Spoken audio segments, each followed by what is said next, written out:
C'est un moment historique. Des centaines de journalistes se sont levés aux aurores. Ils veulent tous être sûrs de pouvoir assister à la première conférence de presse donnée par le pape.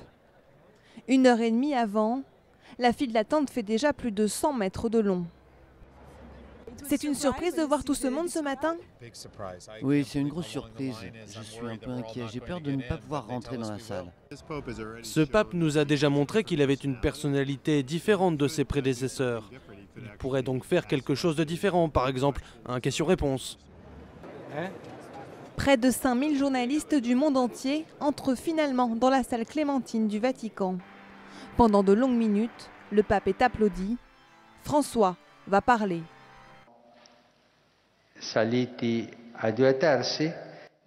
Certains journalistes sont même venus avec leurs enfants. Pendant sa déclaration, le pape fait preuve d'humour et raconte même des anecdotes sur le conclave.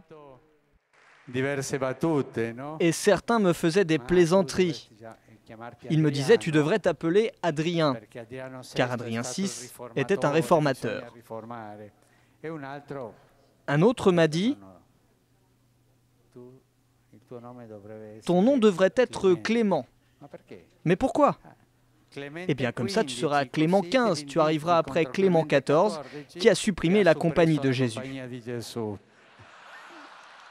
Il a également expliqué pourquoi il avait choisi le nom de François. J'avais à côté de moi l'archevêque émérite de San Paolo.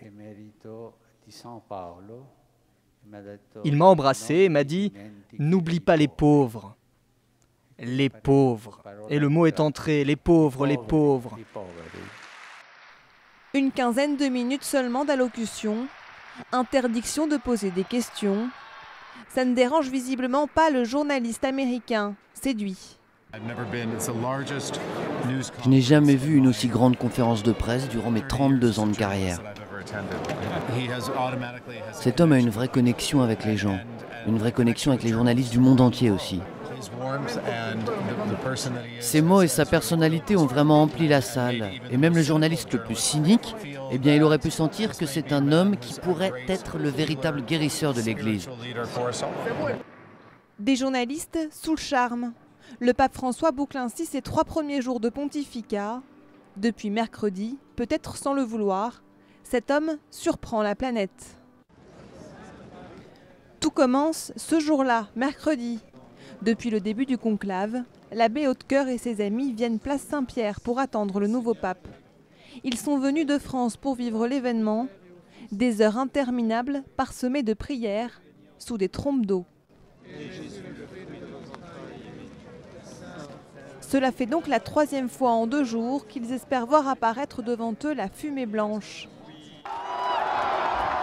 Et puis tout à coup,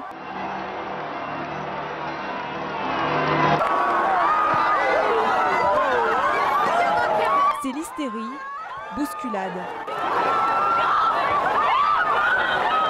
L'abbé Hautecoeur et ses amis n'en reviennent toujours pas.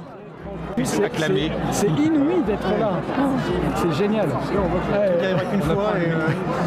D'être témoin, on se raconte des histoires. On a été, c'est vraiment c'est une grâce.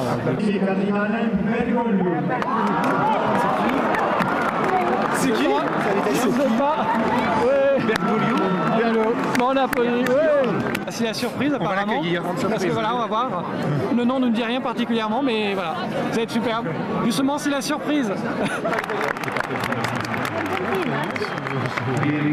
Mais juste à côté, il existe un indice de la nationalité du nouvel élu. Des touristes argentins, fous de joie.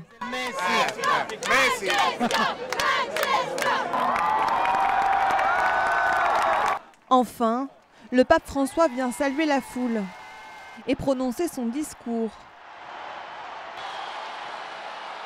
Oui, ça a pété.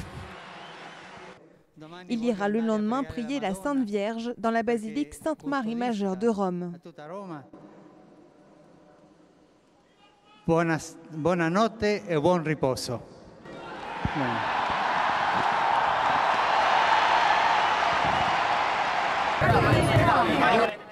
Un peu plus tard dans la soirée, l'Observatore Romano, le journal officiel du Vatican, paraît dans les kiosques. On s'arrache ce numéro forcément unique à l'effigie du nouveau pape. Mamma mia, per un giornale!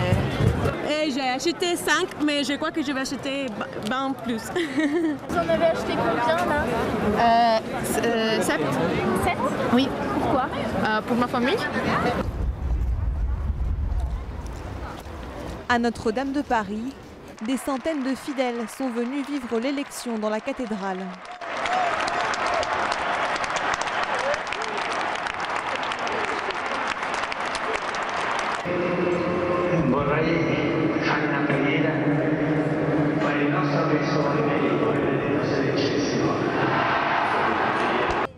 Ce sont en effet les 1,2 milliard de catholiques du monde entier qui découvrent leur nouveau pape, François.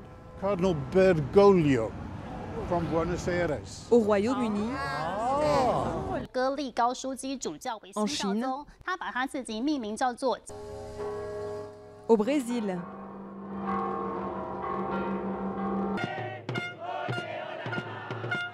en Argentine bien sûr, c'est l'euphorie.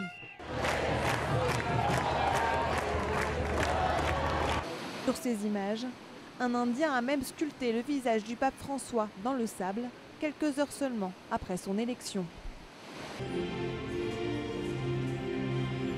Partout dans le monde, des messes sont données en son honneur.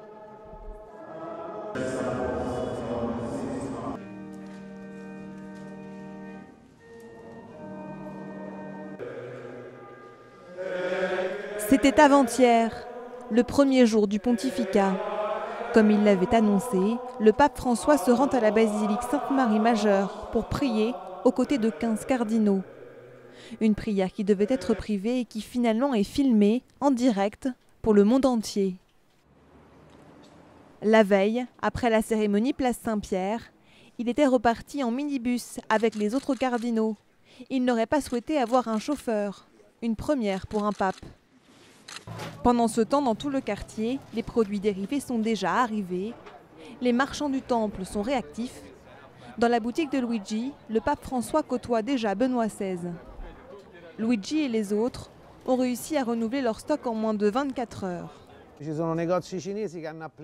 Il y a des boutiques chinoises qui ont pris des chapelets à l'effigie de Benoît XVI et qui ont collé dessus l'image de François.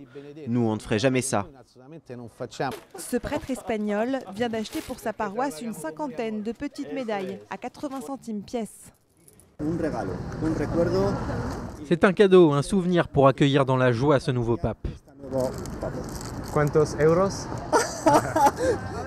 Ah, ça c'est secret de confession. Et dans les rues, les vendeurs ambulants profitent déjà du pape François, avec en plus des tarifs évolutifs. On peut vendre 1 euro ou 5 euros. Ça, c'est la liberté du marché. Vous savez, il faut bien se nourrir. Ça fait 30 ans que je travaille ici, à Saint-Pierre. Et puis, image rare, hier, les appartements du pape, scellés depuis le départ de Benoît XVI, ont été rouverts pour le nouveau pape François. À Buenos Aires, il ne vivait pas dans ses appartements de fonction. En tant que chef d'État, il ne pourra aujourd'hui probablement pas faire autrement.